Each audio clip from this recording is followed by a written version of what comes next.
a comenzar con el seminario parte de presentación. Lo primero que quería comentarles, bueno, dos avisos antes de empezar realmente. El primero es, desgraciadamente no hemos podido contar desde la parte de Olfed, que somos los que hacemos investigación en temas de seguridad alimentaria, nuestros expertos en clima y agronomía no han podido asistir debido a circunstancias imprevistas. Yo soy un ingeniero y responderé a las preguntas lo mejor que pueda, pero si hay preguntas demasiado concretas, podemos responder en comunicaciones posteriores. Me pueden enviar un correo con gusto y además les voy a poner un link de contacto y todo.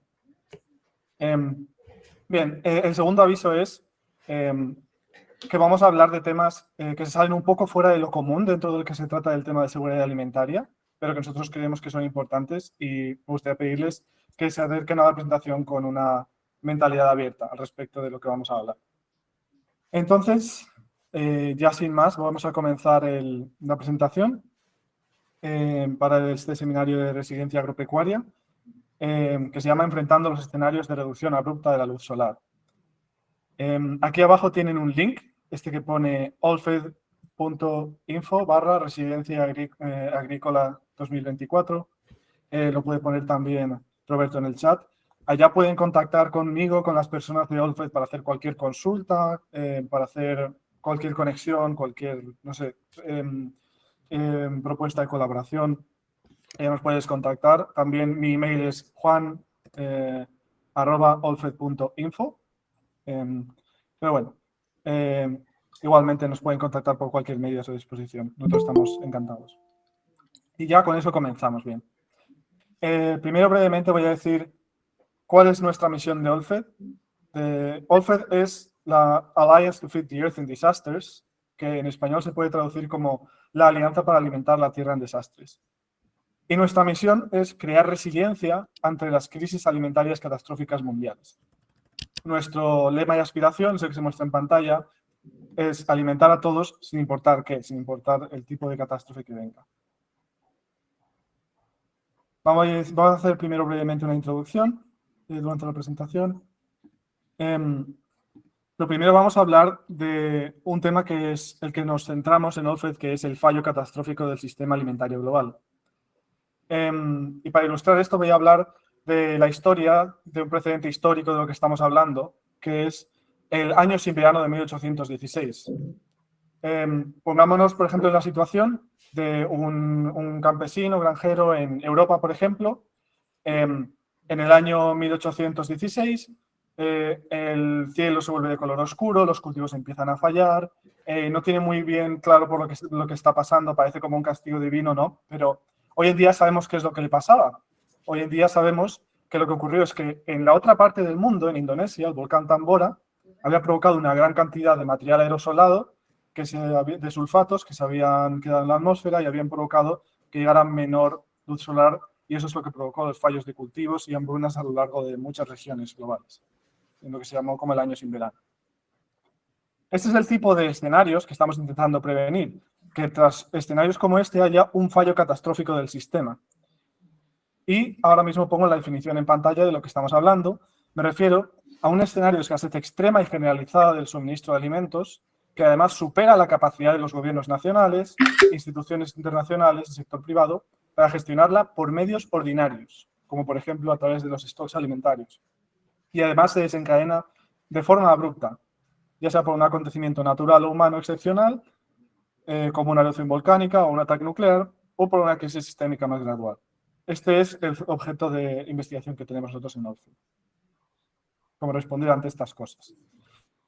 Y aquí ya entro en más detalle en el tipo de riesgos catastróficos que nosotros estudiamos. De izquierda a derecha, en este diagrama, aumenta la severidad del tipo de escenario catastrófico, que está medida de forma aproximada en base al nivel de pérdida de la capacidad agrícola global que pueda proveer del escenario.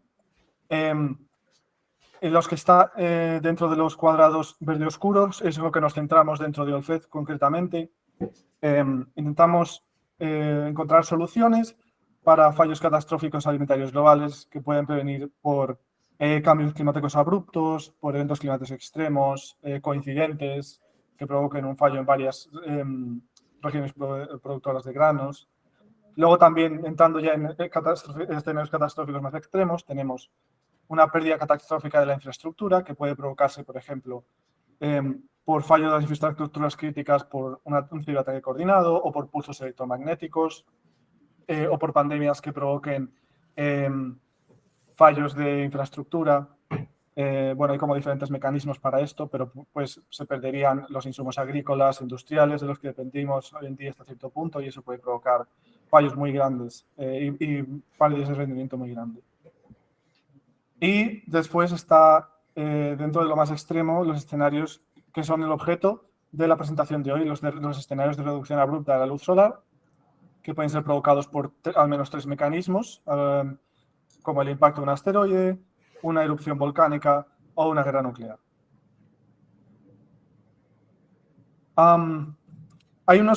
Muestro aquí unos ejemplos gráficos del tipo de riesgos que amenazan los sistemas alimentarios que mencionaba en la diapositiva anterior.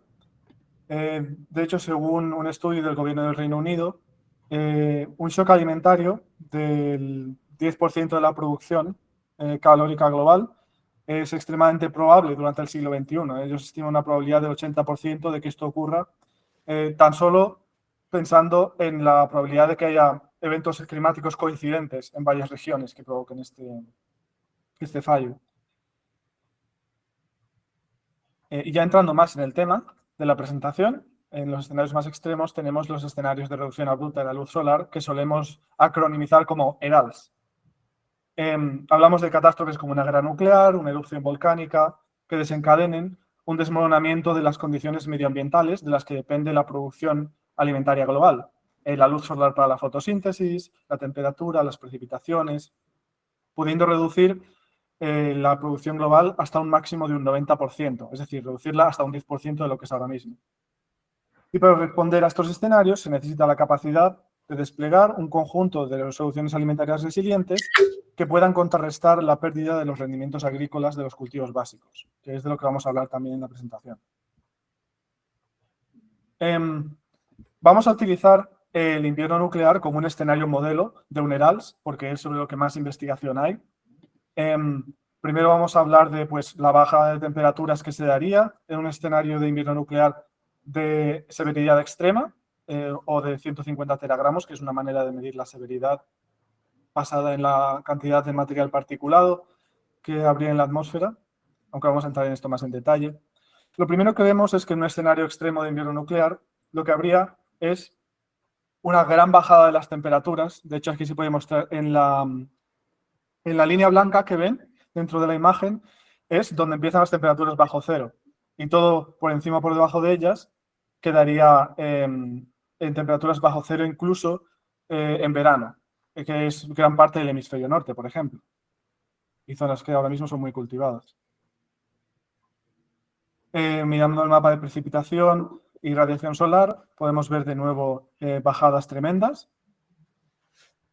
Y finalmente, esto en lo que se traduce es que el rendimiento de los cultivos baja muchísimo y tanto más cuanto más sea la severidad del escenario. De hecho, aquí se muestran diferentes niveles de severidad del escenario, que también hablaremos más de ello en adelante, pero se puede apreciar que durante varios años, tras el evento catastrófico, se reducirían mucho los rendimientos agrícolas, dependiendo de la severidad del escenario. En el más extremo, de 150 gramos, en los años 2, 3, 4 después de la catástrofe, se aprecia una pérdida de hasta alrededor del 90% de la capacidad alimentaria global.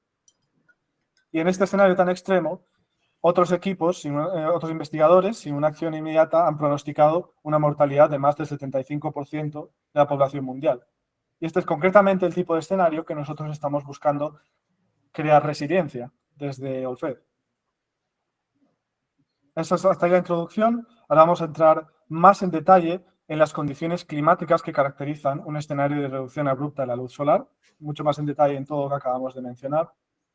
En primer lugar, voy a hablar de nuevo de los escenarios. Tenemos diferentes niveles de severidad y de nuevo los teragramos representan como un equivalente de material aerosolado que ha quedado liberado, pues, por ejemplo, en el caso de una erupción volcánica son sulfatos, en el caso de una erupción nuclear serían el material de partículas que se ha emitido al incendiarse las ciudades por los ataques nucleares. Al fin y al cabo, el mecanismo es el mismo. Llegan hasta la atmósfera, se queda atascado durante varios años y provocan la reducción de la luz solar, precipitaciones, temperatura. Y podemos tener desde uno más bien leve, por ejemplo, por un conflicto muy regional de 5 teragramos, hasta un escenario muy extremo de 150 teragramos, que, por ejemplo, podría provenir de una guerra nuclear total en que se utilizaran todas las armas nucleares que existen. Entonces, en ese punto lo que ocurre es la temperatura, como se puede apreciar, en los diferentes escenarios bajaría muchísimo. En el escenario más extremo hasta un promedio de unos 15 grados menor de lo que es ahora mismo, durante varios años.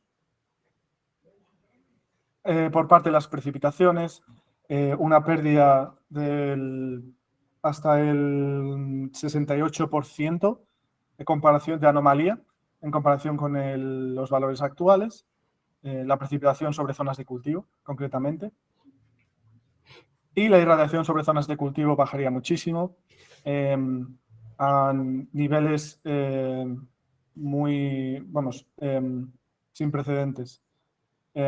Hasta un 80-90% menor en los peores puntos de la catástrofe, tras el segundo o tercer año después. Vamos a entrar ahora más en detalle en cada uno de estas variables que estamos mencionando para caracterizar mejor el riesgo.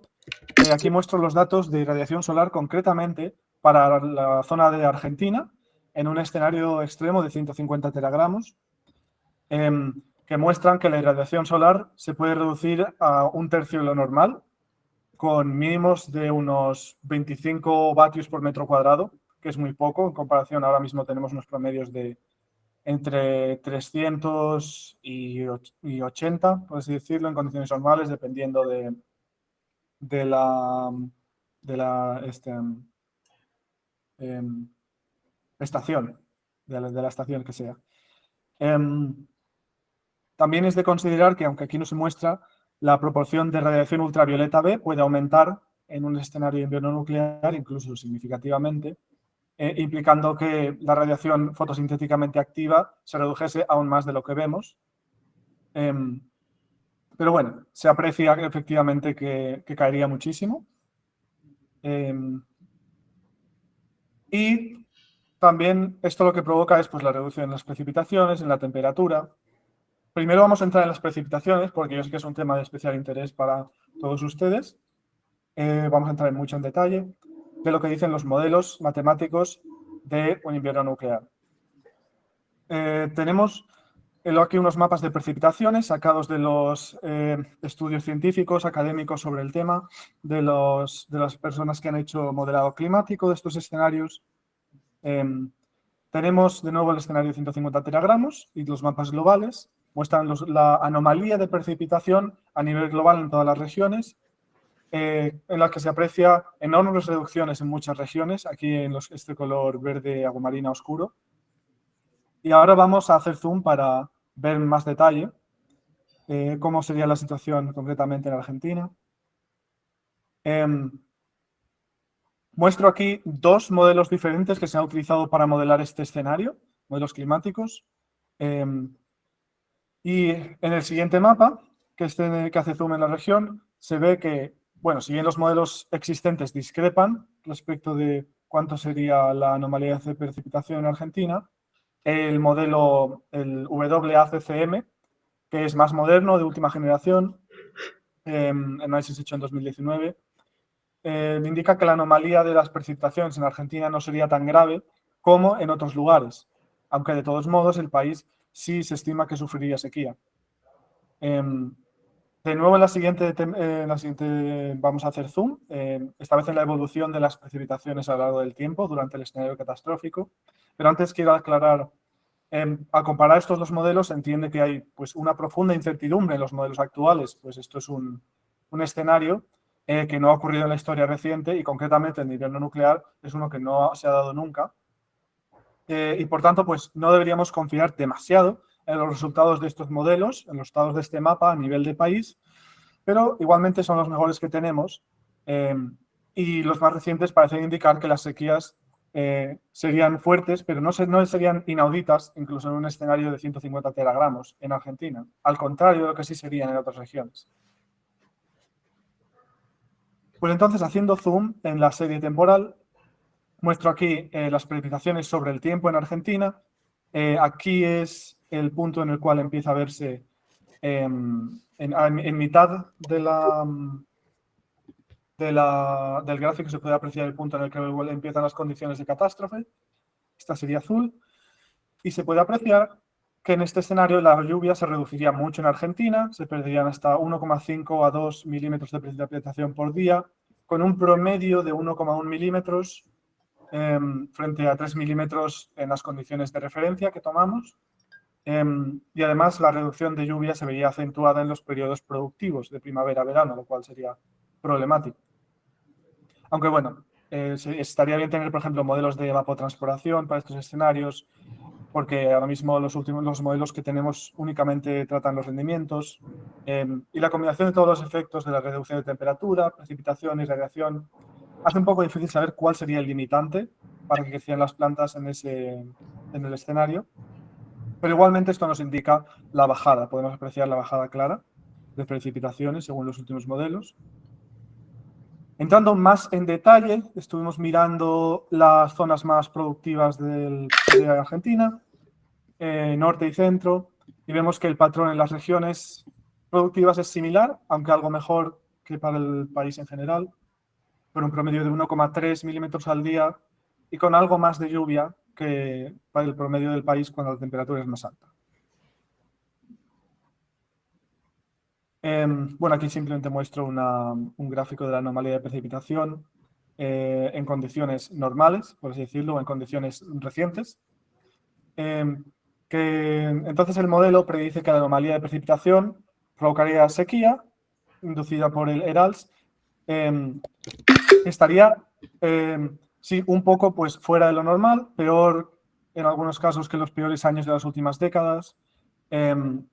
Aunque de todos modos la reducción de la precipitación tendría un efecto ligeramente atenuado por la menor demanda evaporativa que se da al haber una menor temperatura y una mayor humedad relativa, de nuevo por las condiciones de ERALS.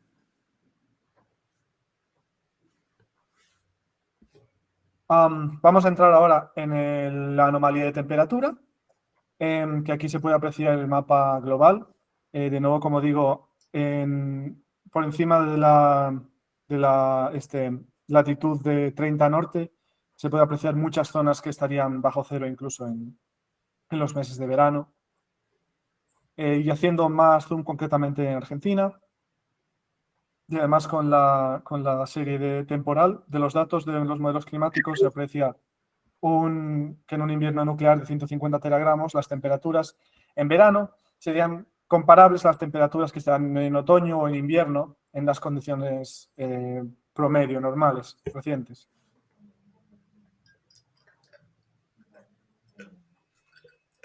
Además, también hicieron nuestros investigadores un análisis de la temporada de crecimiento, la cual se acortaría, pero se acortaría mucho menos que en otras regiones. Sobre todo las regiones del hemisferio norte serían extremadamente afectadas por este escenario.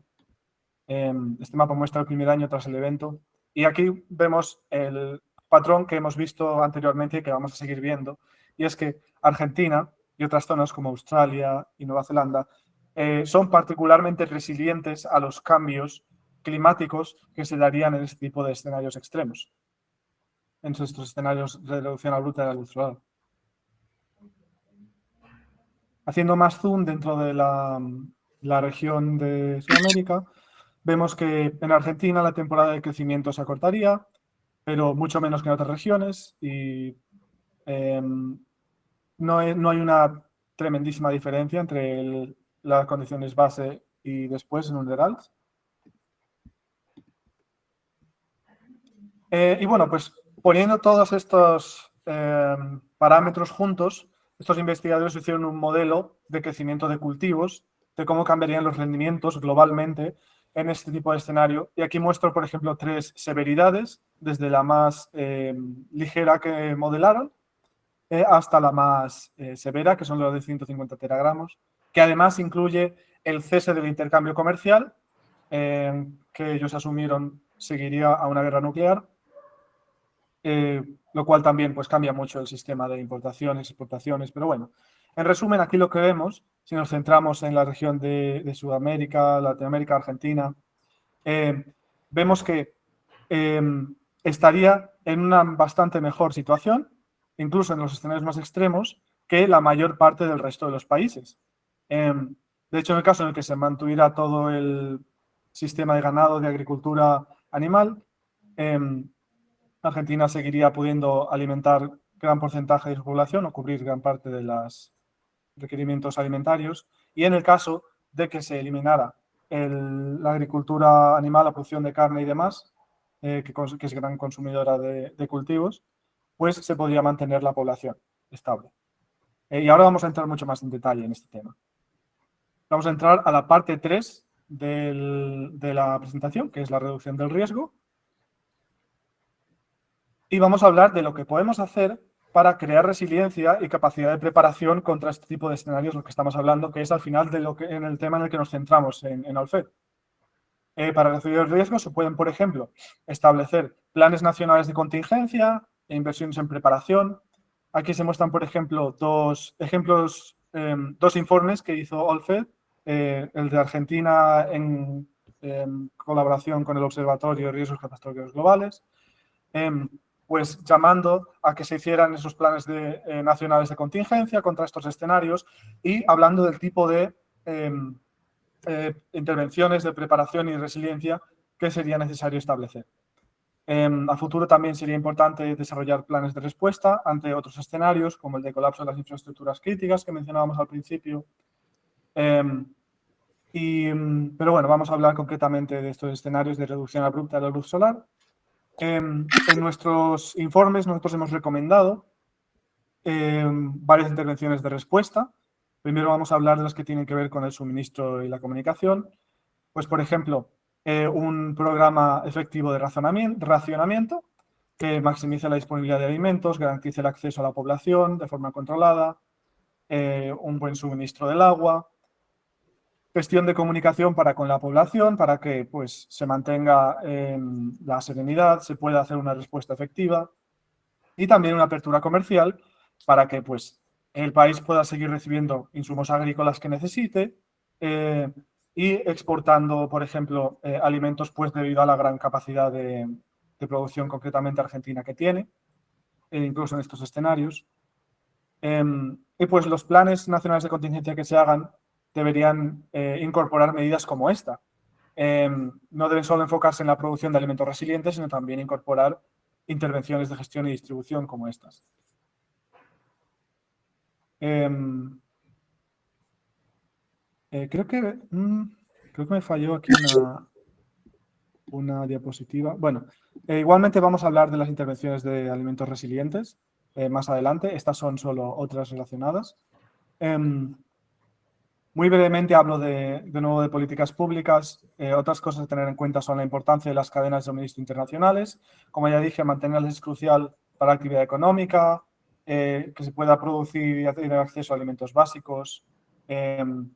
Los beneficios de la apertura comercial y colaboración regional que facilita la adquisición de estos insumos y materiales producidos en el extranjero para poder expandir la infraestructura agrícola, la implementación de tecnologías agrícolas, que beneficia a todos los que, en este caso, a todos los países de la región, según nuestras investigaciones. Y pues antecedentes de esto pueden ser colaboraciones en materia de adaptación al cambio climático y otras cosas que se han dado en la región de América Latina. Ahora ya sí nos vamos a centrar en las intervenciones de producción de alimentos resilientes, que son nuestra especialidad.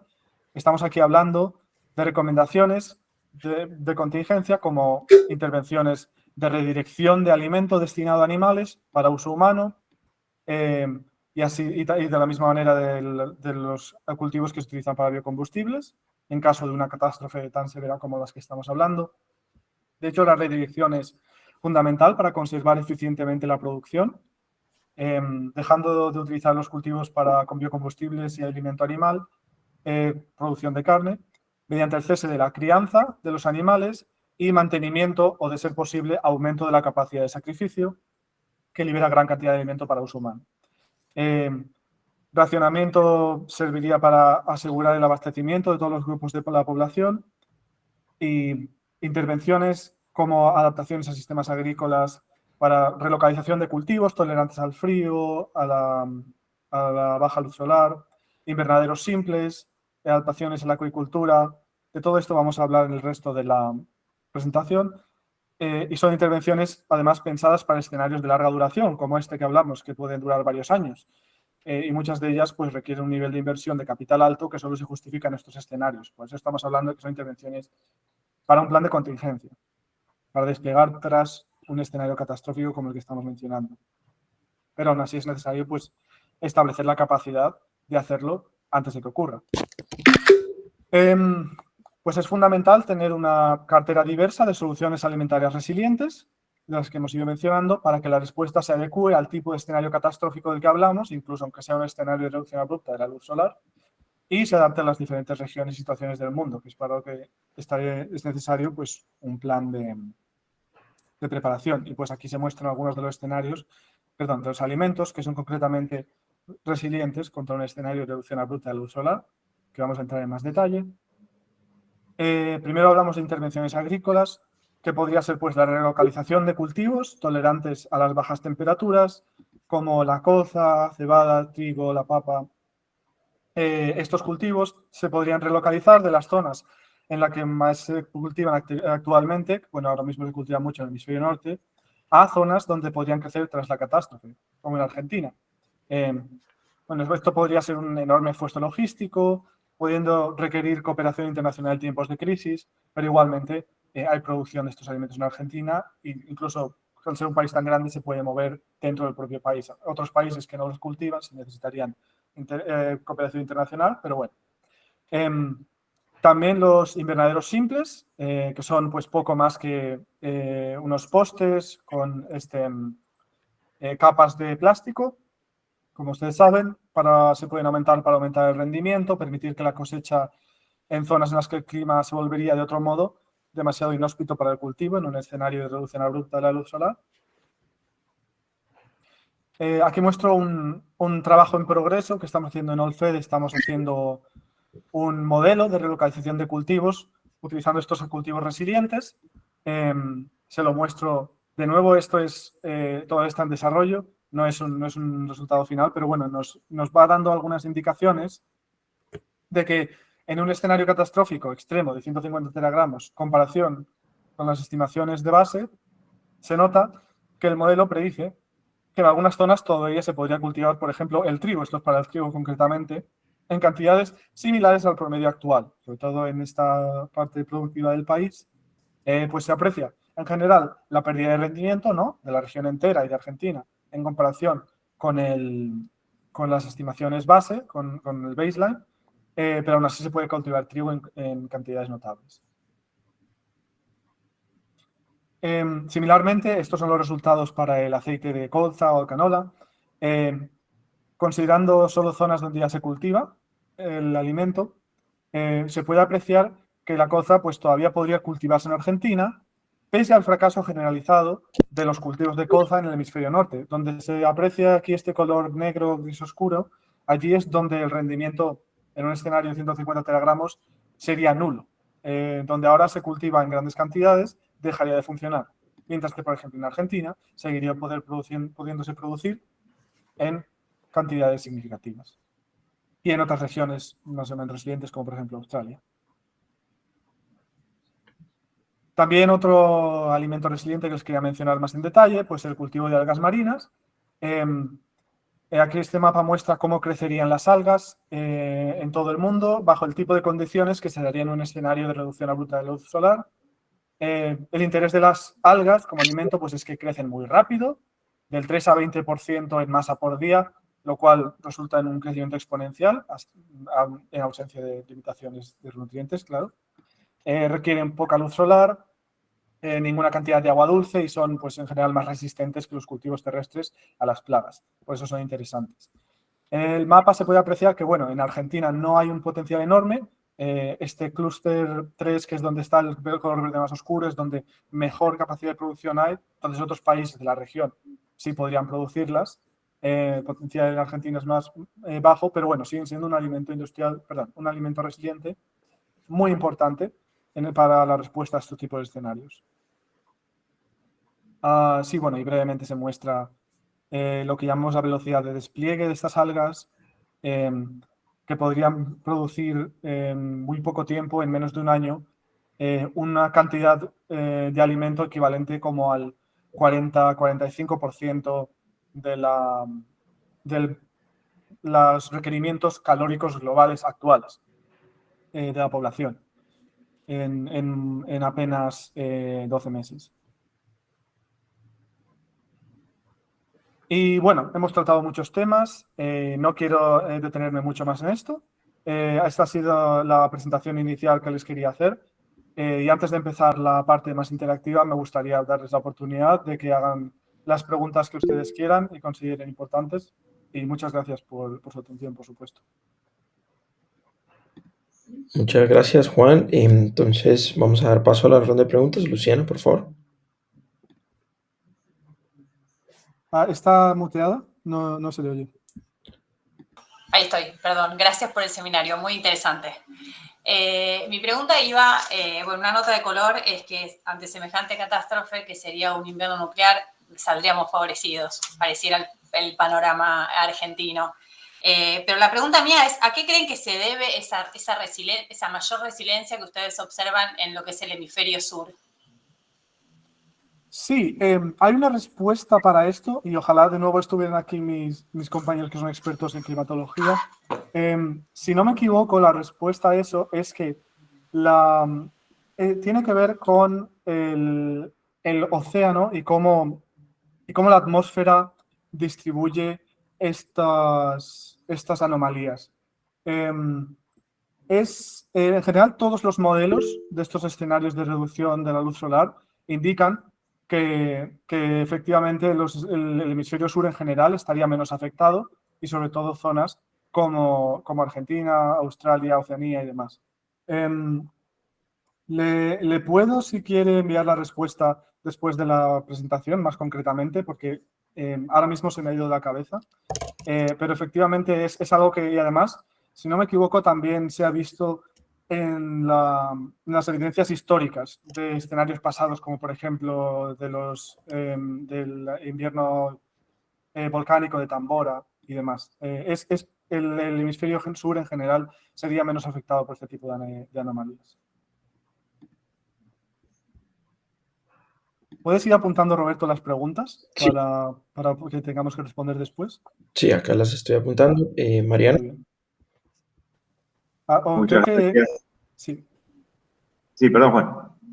No, sí, que le toca a usted. Sí. Bien, gracias. Bueno, vuelvo a agradecer, la verdad, por la disponibilidad, la propuesta y, bueno, es muy interesante ir avanzando en el análisis de estos escenarios que son poco probables, como se dice, pero creo que esa probabilidad va aumentando año a año.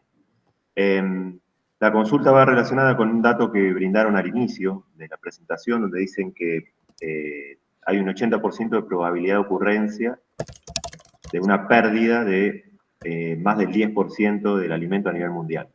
Digamos, eso es una consulta, digamos, entiendo que no es un escenario catastrófico, sino que es un escenario mayormente probable, si hay 8 de cada 10 años que efectivamente el mundo genera más de, o pierde más del 10% de alimento, eso es así, digamos, hay una variabilidad, ese es el porcentaje de variabilidad anual. Sí, el porcentaje de variabilidad anual es menor que eso. El porcentaje de variabilidad está, me parece que no sé si de un 1 a un 3% de la capacidad calórica global, medido efectivamente en calorías, en base a la base de datos de la FAO, Food and Agriculture Organization, no me sale el nombre en español. Aquí estaríamos hablando de algo más severo que eso. Estaríamos hablando de lo que pues en la literatura académica se suele llamar un multiple breadbasket failure, que es básicamente, como suena, un fallo en la producción en estas regiones productivas, pues provocado por escenarios, por eventos climáticos extremos. Pues por ejemplo, pues sequías simultáneas con inundaciones en varias partes del mundo y cosas así. Eso provocaría cosas que sí quedan fuera de la variabilidad estándar, normal. Por ejemplo, la pérdida del 10% de pues, todos los cultivos. Por ejemplo, porque es normal que en un año haya un 10% menos de un cultivo, pero eso en la mayoría de los escenarios al final acaba siendo contrarrestado por pues, mayores rendimientos en otros, ¿no? Pero aquí estamos hablando de un tipo de escenario que sí que provocaría pues aumentos de la producción, perdón, aumentos del precio de los alimentos que se notarían globalmente, sobre todo en pues, regiones importadoras, que son las más vulnerables, y eso pues, puede provocar inseguridad alimentaria, aunque está claro que en este tipo de escenarios menos extremos, pues no serían tan severos como el que estamos hablando de ERALS, puesto que, al contrario que en un ERALS, no quedaría la capacidad de producción agrícola por debajo de las necesidades energéticas de la población, sino que lo que ocurriría es inseguridad alimentaria por aumento de precios. Es otro tipo de problema pues, que es un poco más fácil de solucionar a partir de pues, soluciones más tradicionales, de mercado, de intercambio, de stocks alimentarios, mientras que para un invierno nuclear necesitarían cosas mucho más extremas, ¿no? Como estas adaptaciones de desplegar algas, desplegar invernaderos, localización de cultivos y demás. No sé si le responde eso a la pregunta. Perfectamente, gracias, Juan. Con gusto. Gracias. Creo que María. Ahora. Gracias. Por eso ya voy como 2 o 3 veces que escucho que todas las veces le repregunto 22.000 cosas. Pero hay 2 cosas que hoy les quería preguntar. Por un lado, ¿cuál es la similitud de estos escenarios con respecto a otra cosa que está como en debate a nivel internacional y que incluso entiendo que hay un grupo de trabajo no me acuerdo la instancia ahora exactamente, pero bueno, pero que existe un grupo de trabajo, digamos, destinado a el tema de las inyecciones de aerosoles en la atmósfera, más vinculado como una solución de rápido enfriamiento ante escenarios de cambio climático? ¿Sí? Esa era como una pregunta. ¿Cuál de esos niveles, no? El 150 es eso, si se desata la guerra nuclear y terminan todo o sea, sacan y tiran todo entero el arsenal.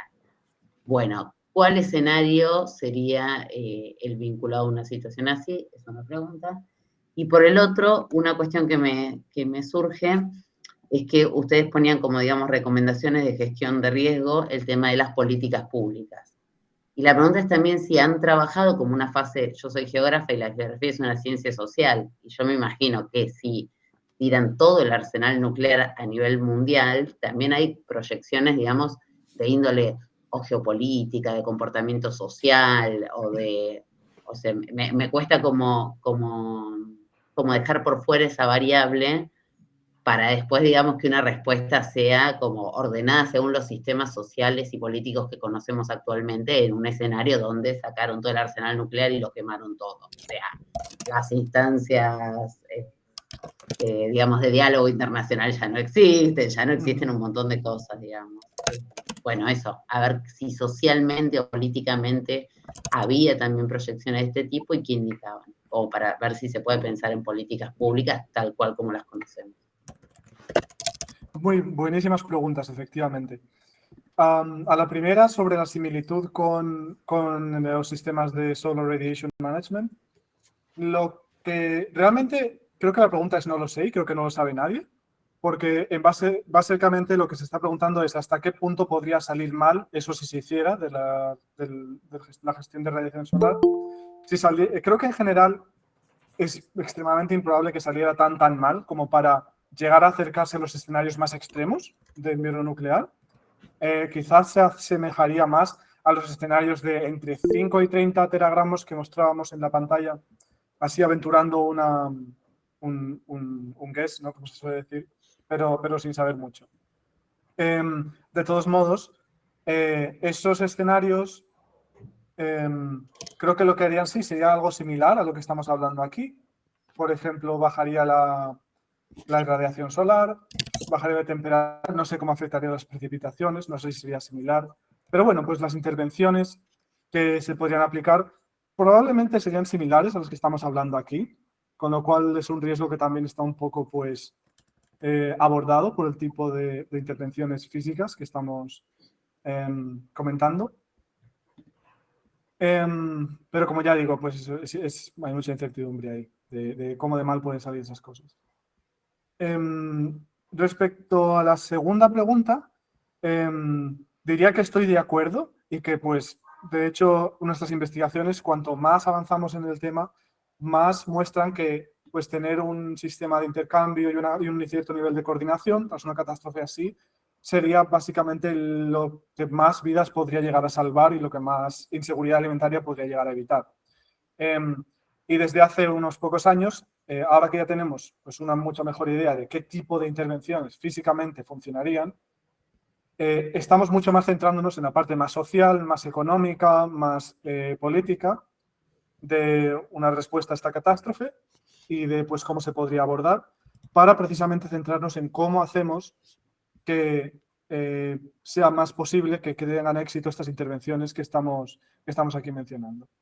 Entonces, lo más que te puedo decir es que en este momento mis compañeros están trabajando en ello y que ojalá de aquí a unos años tengamos más datos que dar al respecto de ese tema tan importante. Muchas gracias. Sí. Gracias, María. Luciana.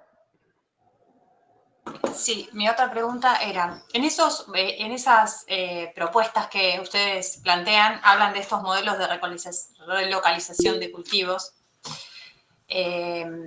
Y ahí, un poco también de la mano de lo que decía María, por ejemplo, hablaron del cultivo de la colza y cómo se podría relocalizar su cultivo en Argentina, pero no es un cultivo que en Argentina se desarrolle. Es decir, que estos modelos de relocalización, ¿qué tipo de variables están considerando? ¿Están solamente considerando variables biofísicas porque hay aspectos culturales o que tienen que ver con la población, que evidentemente no va a ser tan fácil? Es decir, frente a este escenario, bueno, ahora producíamos trigo, pasamos a hacer colza. Bueno, pero el sistema productivo no está preparado para producir ese tipo de cultivo. Entonces, ¿cómo estos modelos toman este tipo de variables que tienen que ver con cuestiones culturales o socioeconómicas?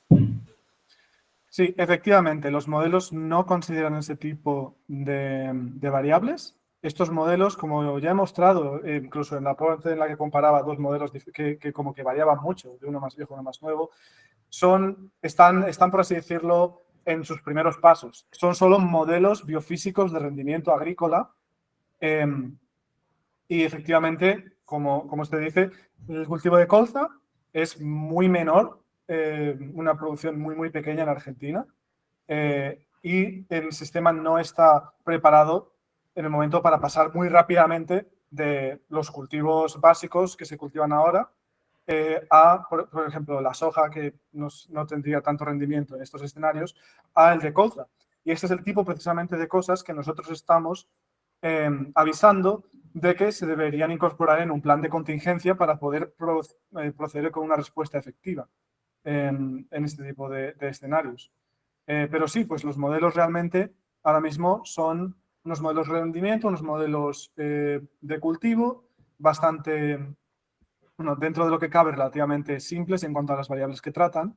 Y de hecho nosotros llamamos a también el desarrollo de mejores modelos y también a la incorporación de esas variables que usted menciona en otros modelos más potentes y unas intervenciones que permitan hacer esos cambios del sistema productivo en los planes de contingencia.